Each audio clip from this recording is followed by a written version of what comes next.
In the science of mental health, we often jump straight into diagnosing what's happening in the mind. But before we go there, our emotions don't just float in the air. They get into a continuous loop of therapy, inner work with no results. When Vata rises, deficiencies also rise. When deficiencies rise, mental stability drops. Having clarity on these biomarkers gives you power to heal with awareness. Because once your biological foundation is steady, you can clearly see what's coming from the mind and what's coming from the body. Only then you can accurately identify if an emotional pattern or unresolved stress or a cognitive overload is actually weighing you down. In ancient days, we didn't have the luxury of these biomarker tests. Today, thanks to modern medicine, we are lucky to be able to spot these patterns and take these tests. If you want to understand your mental health through a biological lens, these are the tests that matter.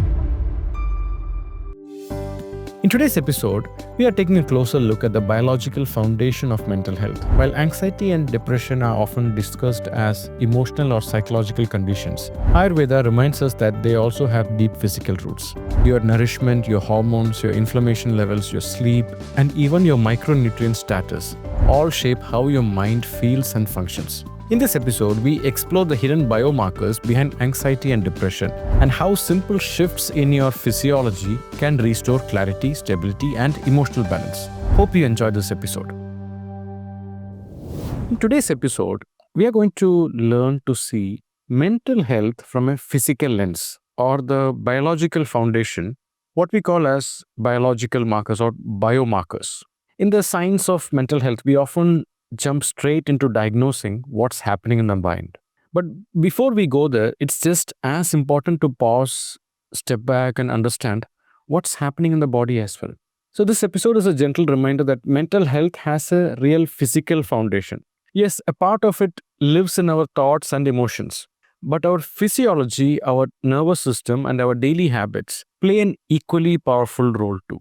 We have to understand that our emotions don't just float in the air. They sit on top of this physical foundation. And any changes in this physical foundation are measurable. Of course, we cannot diagnose mental health from a single blood test, but we can see patterns that reveal what your mind is going through. Now, think of it this way. If you have a stomach pain, you do an ultrasound or a stool test. Or if you have a fever or you suspect a dengue or a viral infection, one simple blood test immediately tells you what is happening. Or if your chest hurts, you do an ECG or a troponin test and you will know exactly if your heart is in danger. But when you say, doctor, I feel anxious, I feel low or burnt out, we don't have a single blood test that says, here is the exact cause of your mental distress. You see, there is no single blood test for emotions. So people assume the problem is actually in my mind. And that belief sometimes can hurt people. They get into a continuous loop of therapy, inner work with no results. See, mental health also has a physical side to it. It really shows up in the body too, and these changes can be measured. They may not be perfect, like diagnosing an infection or a fever, but there are tests that can point towards a mental health issue. There are patients who come to me saying they feel anxious, low, or burnt out. Most of them believe it is purely emotional or just a pattern in their mind, which they are struggling to let go. But when we check their blood test, and there is a common pattern that I observe sometimes. For example, low levels of vitamin B12 or D3, low levels of hemoglobin or ferritin, high inflammatory markers, or insulin resistance, or fluctuating cortisol rhythm, or thyroid markers are also disrupted. And in men, we see low testosterone levels and low DHEA levels. And in women nearing their perimenopause or menopause, fluctuating estrogen levels also show up. These are not emotional defects. They are biological disruptions that change how the mind functions. And this is exactly where Ayurveda gives us clarity. I've said this before again and again. When Vata rises, deficiencies also rise. When deficiencies rise, mental stability drops. Today, blood tests show the same thing. Low nourishment leads to high Vata, which leads to an unstable mind. So when I look at mental health, I always follow what I call the 3R protocol, which I have mentioned in my previous episode. The 3R stands for to relax, to reduce, and to replenish.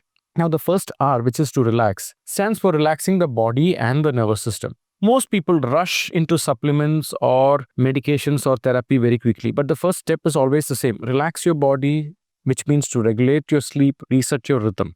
When you fall sick, the body is enforcing mandatory rest because you did not choose to do it willingly. It shuts you down so healing can begin. Here we do it consciously before sickness arrives and enforces you. You see, when sleep is disturbed, everything gets impacted. Your cortisol becomes unstable, your thyroid levels are imbalanced, DHEA levels drop, inflammation rises, the body enters into a survival mode, and your emotions just follow that unhealthy pattern. Low DHEA means low resilience. Like the concept in Ayurveda, what we call as low ojas, or your immune system is not as strong as it used to be. A UC Berkeley study showed that one night of poor sleep increases anxiety up to 30%. So the first medicine is always simple: relax the body, calm the mind, strengthen your nervous system. That is why relaxing is very powerful. And to understand this, we have a new biomarker, the heart rate variability. This is a very good biomarker. In addition to the test that I have mentioned, even though heart rate variability is not a blood test, it is one of the most sensitive biomarkers for mental health. When HRV improves, anxiety naturally drops. You can usually test your HRV by using smartwatches or the smart rings that you wear to test your how deep is your REM sleep and how good is your restorative sleep. That will give you a right idea of how your HRV is. Hello everyone. Today I would like to share an information about our upcoming 14-day immersive Ayurvedic retreat in Goa.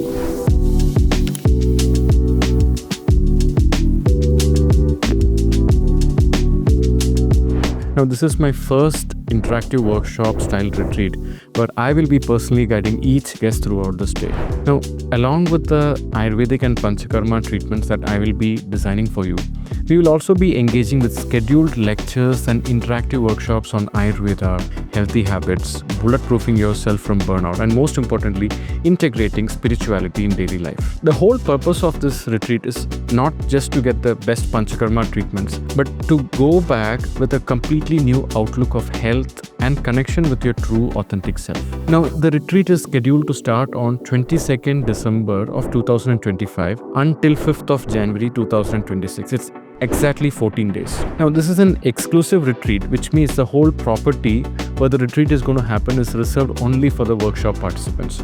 Now, the location for this retreat, this is our newly launched Sitaram Ayurveda Experiences at the Postcard Old Goa. Now, as we have only 6 rooms here, we can only take up to 10 guests maximum to ensure personalized attention and privacy to each of our guests. Now, let's move on to the next R, which is to remove the excess from the system. Removing the excess that your body does not need anymore.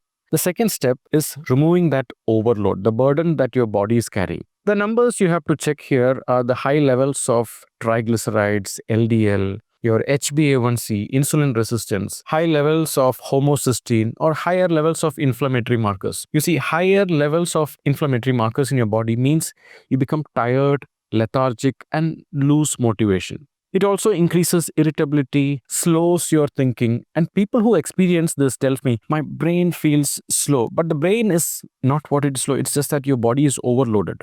A Harvard research shows that people with high levels of carbohydrate reactive protein are more likely to experience depressive symptoms. A Cambridge studies also shows higher levels of IL-6 in people are correlated with chronic anxiety.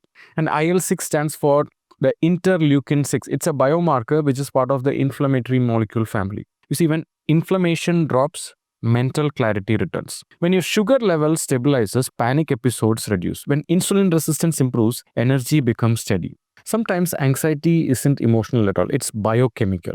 A sudden glucose crash can mimic a panic attack, sweating, shaking, your heart is racing. In that moment, simple steps, just like having electrolytes or lemon water with little salt and sugar, can help you in a big way to stabilize it.